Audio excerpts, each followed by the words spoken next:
ஓம் கஜானனம் பூதகணாதிசேவிதம் கபித்தஜம்பு பலஜார பஜ்ஜிதம் உமாசுதம் சோக விநாசகாரணம் நமாமி விக்னேஸ்வர பாதபங்கஜம். அனைவருக்கும் வணக்கம். நான் உங்கள் அஸ்ட்ரோ அருண். இன்னைக்கு பதிவில் பார்த்தீங்கன்னா, லக்னாதியாகப்பட்டவர் 6ஆம் இடத்தில் மறைந்தால் அதிர்ஷ்டங்களை கொடுப்பாரா, அவதிகளை கொடுப்பாரா அப்படிங்கிறத தான் நம்ம பார்க்க போகிறோம். ஒருவருடைய ஜாதகத்திலே லக்னாதிபதியானவர் 6ஆம் இடத்தில் அமர்ந்திருந்தால் அந்த இடம் மறைவு ஸ்தானம் என்று சொல்லப்பட்டிருக்கிறது அப்படின்னு நாம் தெரிஞ்சுக்கலாம். 6, 8, 12 மறைவு ஸ்தானம். நாம் இன்னைக்கு பார்ப்பது லக்னத்திற்கு அதிபதி 6ஆம் இடத்தில் இருந்தால் அதிர்ஷ்டமா அவதியா அப்படிங்கிறத நம்ம இந்த வீடியோவில் பார்க்க போகிறோம். வாங்க வீடியோக்குள்ளே போகலாம். அதாவது மேஷ லக்கணம்னு வச்சுக்கோங்க. காலபுருஷ தத்துவத்திற்கு 1ஆம் ராசி 1ஆம் லக்கணம் மேஷ லக்கணம். இந்த மேஷ லக்கணத்திற்கு அதிபதி யாருன்னு பார்த்தீங்கன்னா செவ்வாய் பகவான் வருகிறார். அந்த செவ்வாய் மேஷ லக்கணத்திற்கு 6ஆம் இடமான கன்னியிலே புதன் வீட்டிலே போய் அமர்ந்திருந்தால் 6ஆம் இடம் என்பது மறைவு. ஆக மேஷ லக்கணம் மேஷ ராசிக்கு 6ஆம் இடத்த அதிபதி செவ்வாய் மறைகிறார். அப்படி மறையும் பொழுது எந்த மாதிரியான பலன்களை செய்வார் அப்படிங்கிறத நம்ம பார்க்க போகிறோம்.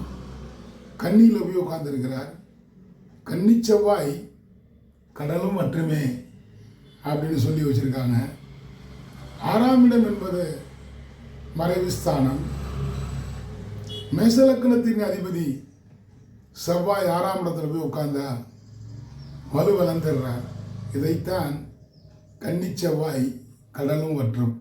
கன்னியில் எந்த ஒரு ஜாதகத்திலையும் 6, 8, 12ஆம் இடத்துல அதாவது செவ்வாய் அமர்ந்தால் கடலே வற்றி போகுமா.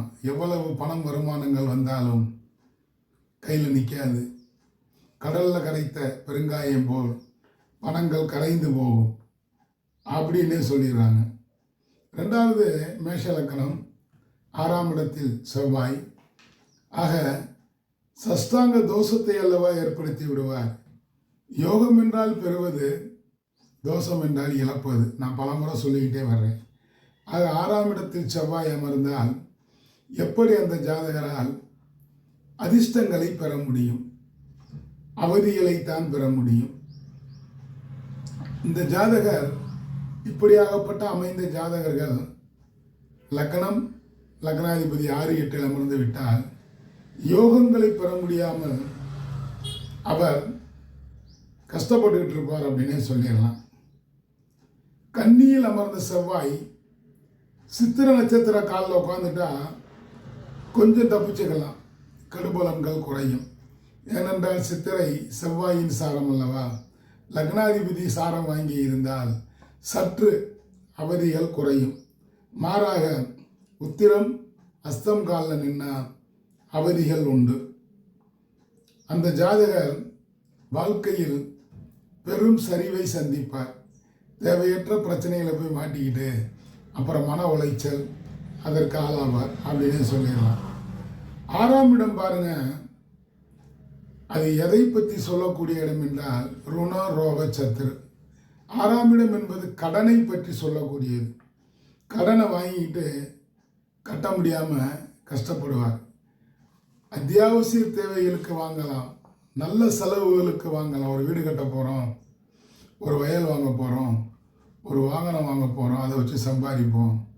ஒரு ஆடு மாடு கால்நடைகள் வாங்க போகிறோம் அப்படின்னா அது பசு மாடு வந்தால் பசு பால் கறந்து வருமானத்தை கொடுக்கும். இந்த மாதிரியான சுப செலவுகளை செய்யலாம். அதற்காக கடனை வாங்கலாம். மாறாக கடனை வாங்கி கடனை கட்டினேன், கடனை வாங்கி கடனை கட்டினேன், கடனை வாங்கி வட்டியை கட்டினேன்னா அந்த நபர் பாதாளத்தில் புதைவது நிச்சயம். கடனை வாங்கி கடனை கட்டி யாருமே முன்னுக்கு வந்ததாக சரித்திரமே இல்லை. அது 6ஆம் இடம் என்பது ருணரோக சத்துரு, கடன் பிரச்சனை கழுத்தை நெரிக்கும், மருத்துவ செலவுகள் அதிகரிச்சுக்கிட்டே இருக்கும். எங்கே இருந்து எதிரிகள் வருகிறாங்க அப்படின்னு தெரியல. மூணு பக்கமும் அம்பு விட்டா அவர் எதைத்தான் தாங்குவார்? கடன், எதிரி தொந்தரவு, நோய், பிணிகள், இது மூணுமே ஒரு ஆளுக்கு இருந்தால் அவர் எதை சமாளிப்பார்? கடனை சமாளிப்பாரா, இல்லை மருத்துவத்தை சமாளிப்பாரா? எதிரி தொந்தரவு, தொழில் பார்க்கும் இடத்தில் எதிரிகள் புதுசு புதுசாக முளைச்சி இவரை தொழில் பண்ண விடாமல் அவங்க இவங்களை சங்கடப்படுத்துவாங்க. ஆக தொழிலேயும் நஷ்டம். ஒரு பக்கம் மருத்துவ செலவு, இன்னொரு பக்கம் கடன் தொந்தரவு. அப்போ 3 அம்புகள் அவர் மீது பாய்ந்தால் எந்த அம்பு அவர் பிடுங்குவார்? யாரு கூட சண்டைக்கு போவார்? இதுதான் பிரச்சனை. இப்படியாக லக்னத்திலிருந்து 6ஆம் இடத்தில் லக்னாதிபதி மறைந்திருந்தால் பல சங்கடங்களை அந்த ஜாதகர் சந்திப்பார். கஷ்ட ஜீவனம்தான் அப்படின்னு சொல்லிடலாம். அதாவது மேஷ லக்னத்திற்கு பாக்கியாதிபதி என்று சொல்லக்கூடிய குரு மகரத்தில் இருந்து 9ஆம் பார்வையாக செவ்வாயை பார்த்தாலோ, மீனத்தில் இருந்து சொந்த வீட்டிலிருந்து 6ஆம் இடத்தில் இருக்கும் செவ்வாயை பார்த்தாலோ, அல்லது ரிஷபத்தில் இருந்து 5ஆம் பார்வையாக குரு பார்த்தாலோ சற்று தப்பித்துக் கொள்ளலாம். இதைத்தான் புலிப்பாணி சித்தர் என்ன சொல்கிறார் என்றால், பாரப்பா இன்னும் ஒரு பகரக்கேளு, செப்பப்பா சேயும் தான் ஆறில் நிற்க, ஆரப்பா அங்காரகன் ஆறில் மறைந்தார். அங்காரகன்னா செவ்வாய் என்று பொருள். ஆறில் மறைந்தார். அமரனுக்கு அவதிகள் உண்டு. அமரன்னா ஜாதகன், ஜாதகனுக்கு அவதிகள் உண்டு. குறப்பா குற்றமில்லா குருவும் நோக்க, அதாவது குரு வலுவோடு இருக்கணும். வலுவில்லாமல் இருந்தால் குற்றமற்றவர், வலுவோடு இருந்தால் குற்றமில்லா குரு என்று சொல்லலாம். குறப்பா குற்றமில்லா குருவும் நோக்க, கோலயத்தில் பெரும் பெயருடன் விளங்குவான். குமரனுக்கு குறைவில்லா வாழ்க்கை உண்டு. ஆக எந்த ஒரு கிரகம் ஆட்சி பெற்ற கிரகத்துடன் சேர்ந்து விட்டாலோ, அல்லது 6, 8, 12 ஆட்சியாக அமர்ந்து ஆட்சி உச்சமாக அமர்ந்து விட்டாலோ, குருவின் பார்வை பெற்று சுபத்தன்மை பெற்றுவிட்டால் அந்த கிரகம் 6இல் மறையவில்லை என்று அர்த்தம். அப்போ இங்கே குரு பார்த்தாச்சுன்னா கோடி தோஷம் நீங்குங்கிறாங்க. ஒரு பார்க்க கோடி தோஷங்கள் நீங்குங்கிறாங்க. இங்கே குரு சொந்த வீட்டில் இருந்து பார்க்குறார். அப்போ குருமங்கல யோகத்தை கொடுத்து விடுவார். அப்போ லக்னாதி குரு பார்த்தாச்சுன்னா மறையலைன்னு அர்த்தம். இதை போலவே 12 லக்கணம் 12 ராசிக்கும் பார்க்க வேண்டும். இப்போ ஒருத்தர் ரிஷப லக்கணம் ரிஷப ராசின்னு வைங்க, 6ஆம் இடமான துலாத்தில் தனது சொந்த வீட்டில் போய் லக்னாதிபதி ரிஷப லக்கணம் ரிஷப ராசி, லக்கணத்திற்கு அதிபதி ராசிக்கு அதிபதி சுக்கிரனாகப்பட்டவர் 6ஆம் இடத்துல போய் துலாத்தில் போய் மறைகிறாரா என்று கேட்டால் அந்த இடம் மறைவு ஸ்தானம் அல்ல. ஏனென்று கேட்டால் சுக்கிரன் துலாம் வீடான சொந்த வீட்டில் அமர்ந்திருக்கிறார். சொந்த வீட்டில் அமர்ந்தாலும் ஆட்சி உச்சம் பெற்றாலும் அந்த கிரகம் மறையவில்லை என்று தெரிந்து கொள்ளலாம். அடுத்ததாக மிதுன ராசி மிதுன லக்கணம், அந்த ராசிக்கு அதிபதி 6ஆம் வீட்டில் போய் மறைகிறார். எங்கே போய்? விருச்சிகத்தில் போய். அப்போ மறைவு என்று தெரிந்து கொள்ளலாம்.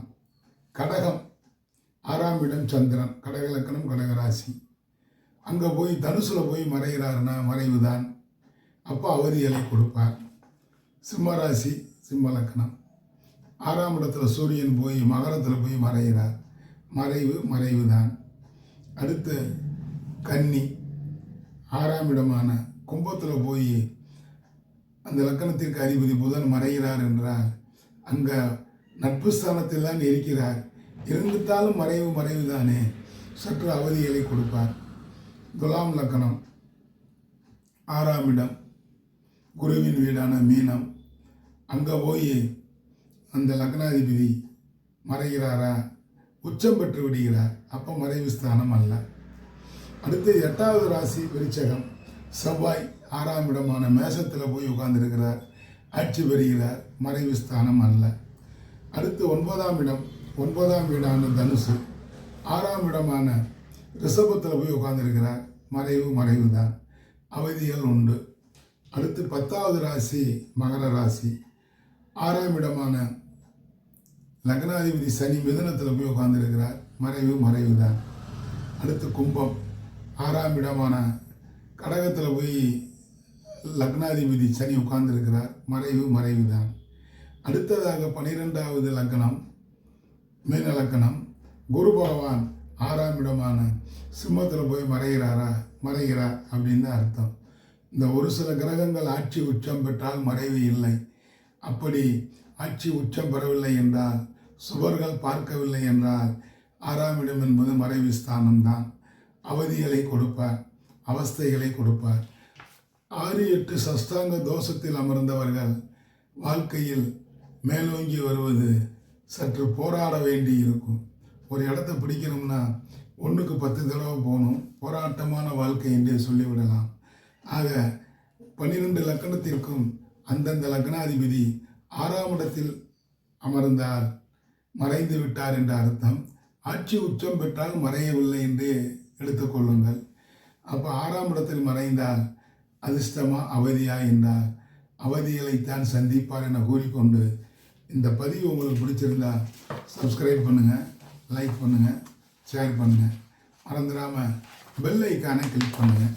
அப்படி பெல் ஐக்கானை கிளிக் பண்ணும் பொழுது நான் பதிவிடும் அடுத்தடுத்த வீடியோக்கள் உங்களை தானாக வந்தடையும் என கூறிக்கொண்டு, இந்த நாள் இனிய நாளாக இருந்ததற்கு இறைவனுக்கு நன்றி கூறி, நாளைய பொழுது நல்லதாக விடியட்டும் என கூறிக்கொண்டு உங்களிடமிருந்து விடைபெறுபவர் உங்கள் அஸ்தோரம். நன்றி, வணக்கம். வாழிய வளமுடன்.